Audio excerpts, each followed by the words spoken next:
Hey, hello. How we doing out there, world? Welcome back to the Black Revolution podcast. Well, let me put it like this. Welcome back to our paranormal world. Okay, and I'm going to explain what I meant by Black Revolutionary podcast. Okay, I'm going to explain that in one moment. So this is your brother Steve, your host and commander-in-chief here in our paranormal world, and today we're going to take a break away from the normal content that I usually put up on this page because, as I'm sure all of you know, a very tragic event has come and has happened down in Mississippi where a young brother by the name of Nolan Wells, may he rest in peace, has lost his life. And I would like to send condolences to the family at this time and tell them that I'm so sorry that they lost a wonderful child, a child that didn't deserve this, a child that did everything right, didn't get in any trouble, a good soul. His mother and father said he was loving, no police record, finished high school, going to college, getting ready the following Monday to go and try out for D1. So this was a kid who was not something that's a waste of time, because unfortunately we have kids from among us that they don't want to do anything with their lives. They just want to be fuck ups. Excuse my French. But this kid, Nolan Wells, was not that. And this is why I'm doing this podcast. And be aware, all of you listeners of mine on this channel, I have trolls trolling me because I speak out against black on black crime. I speak out against gang violence and they don't like it.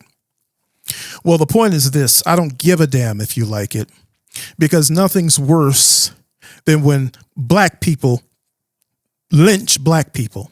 I'm never going to stop saying that. Okay. Even though this situation here, let me get back to this. So they're going to troll me wherever this goes. They're going to come with a bunch of stuff they made up already, me being drunk and all of this stuff. So what? Who gives a damn? I'm grown. I'm 53. I can do this if I want to, all night if I choose. So my older audience, who I'm really trying to get this message to, don't let that information turn you away from me. Okay. Because once upon a time I was in the street just like those kids, and I was one of the worst of the worst.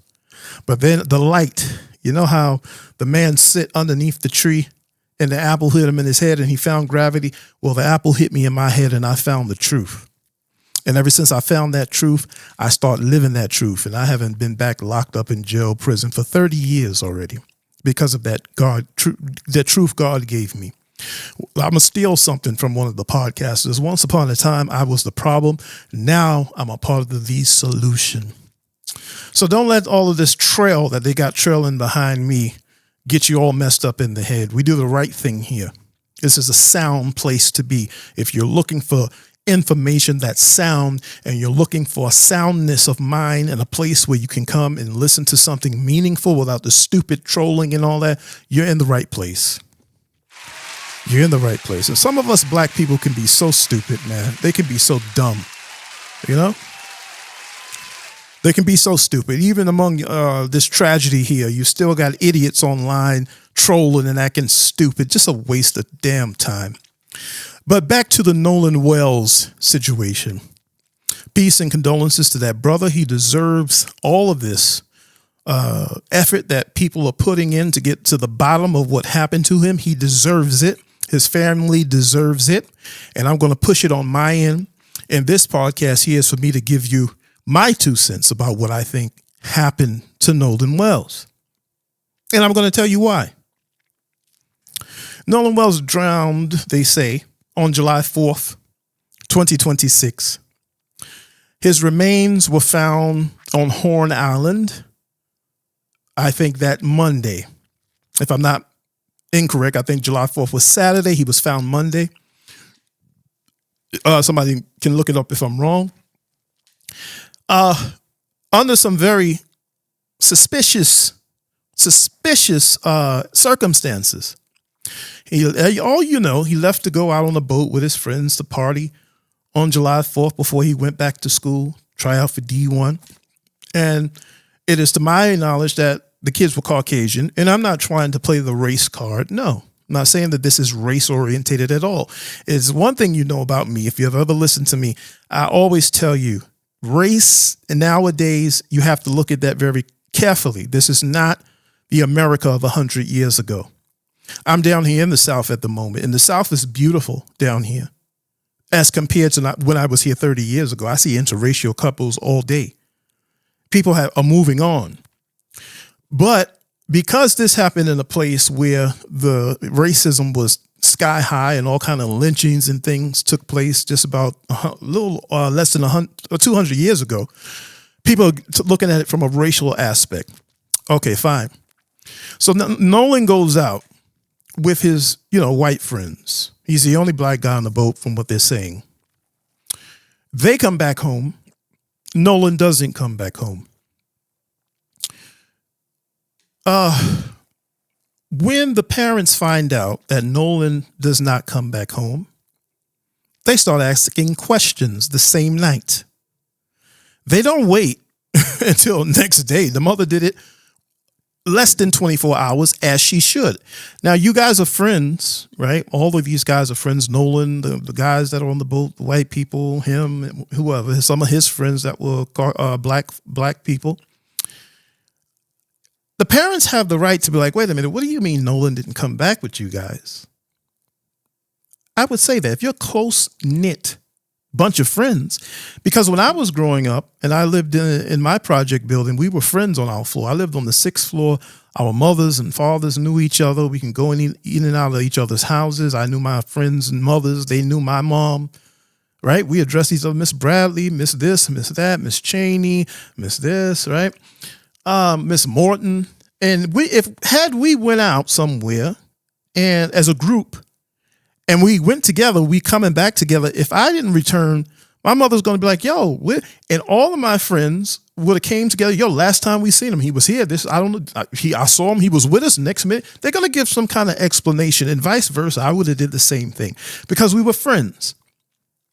So I understand the mother saying, well, how did you guys come back without him? That's an indication that this was a close-knit group of friends. They go to school together. Huh? The mother knows Nolan's mother. They're friends. So it's not absurd for her to say, well, why didn't he come back with you guys? She did everything right. Now, I suspect foul play.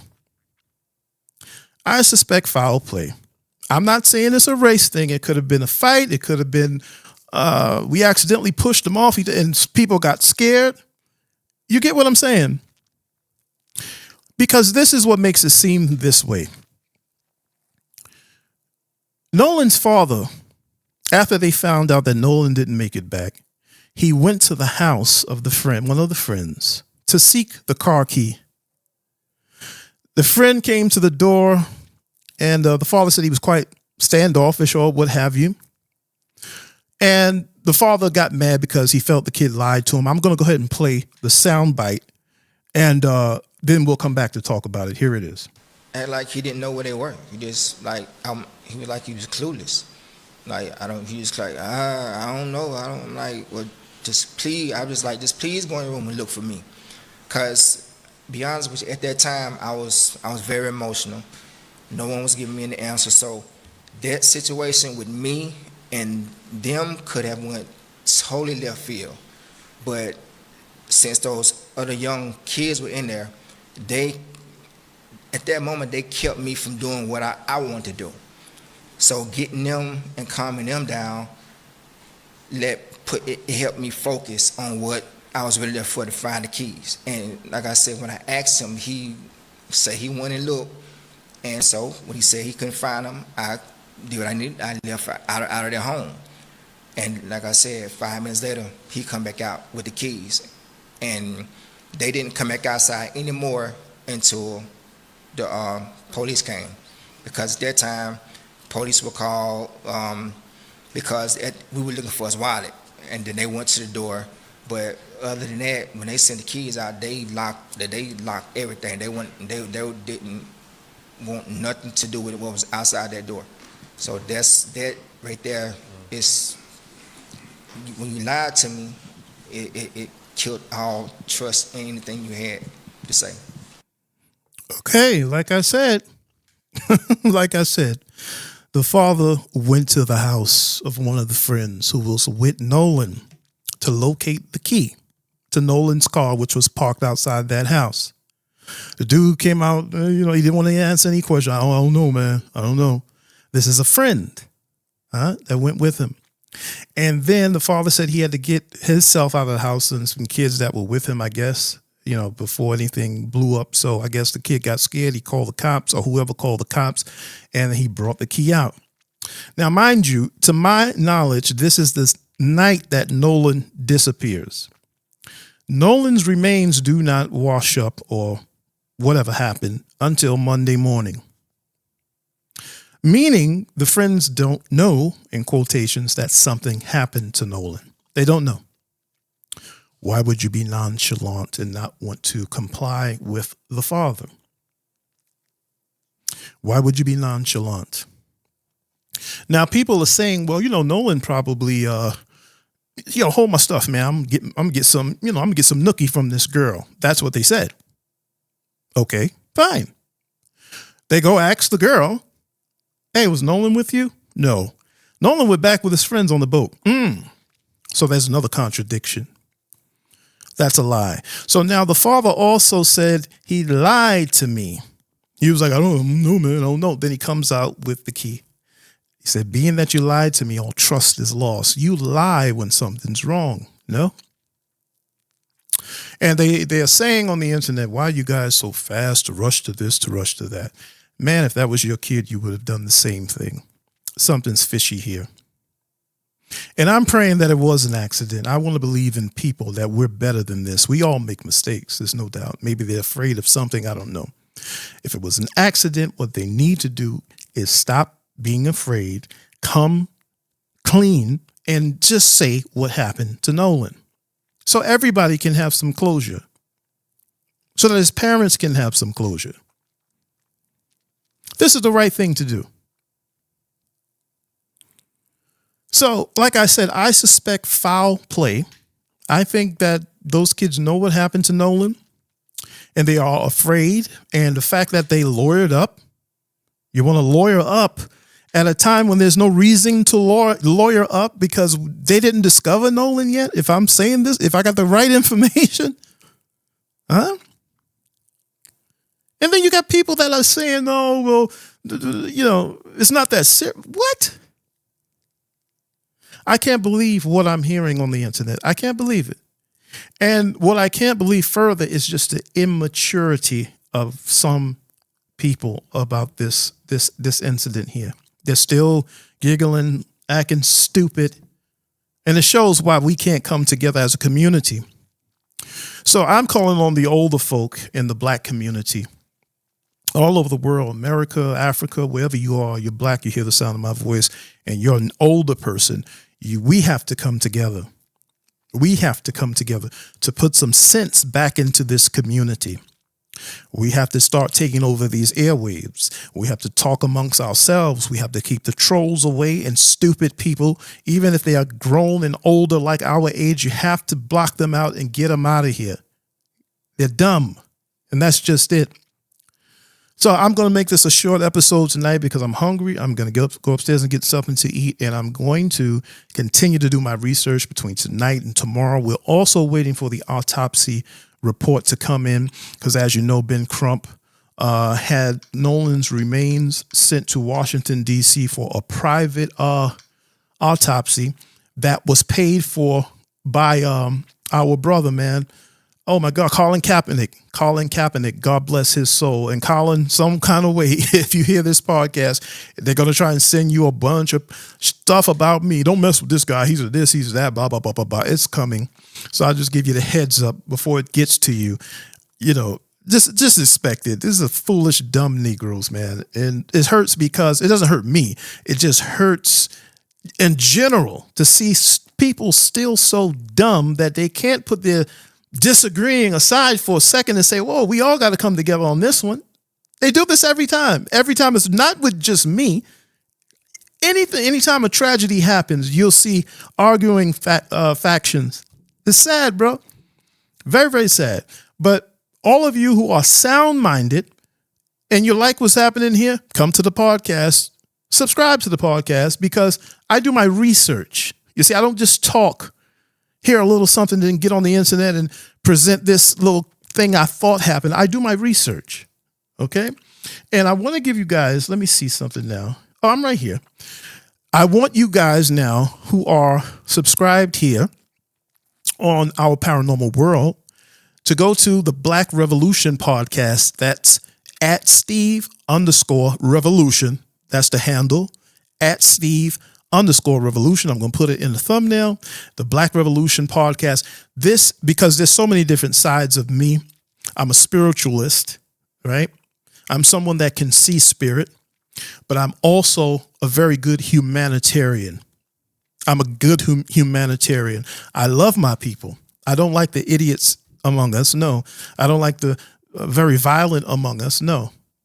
But those who are of a sound mind, doesn't matter where you come from, I can click with you.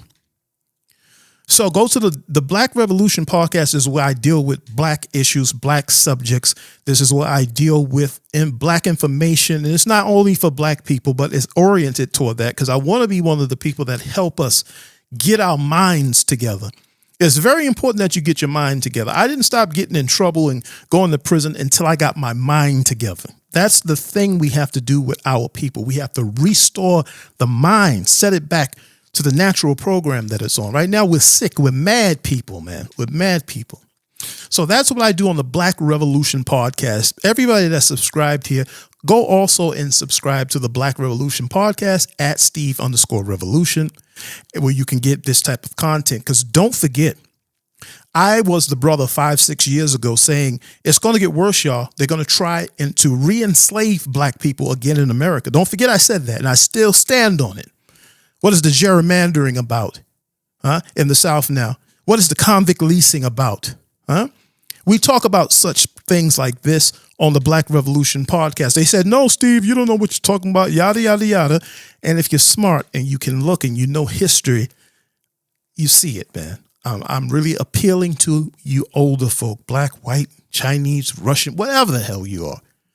Join me on the Black Revolution podcast at Steve_Revolution, where you can get great content. I have 2 videos up there. I'm going to be working on that channel more and more every day, every week. So I'm going to end this now, man. And I want to say peace and love to all of you guys, man.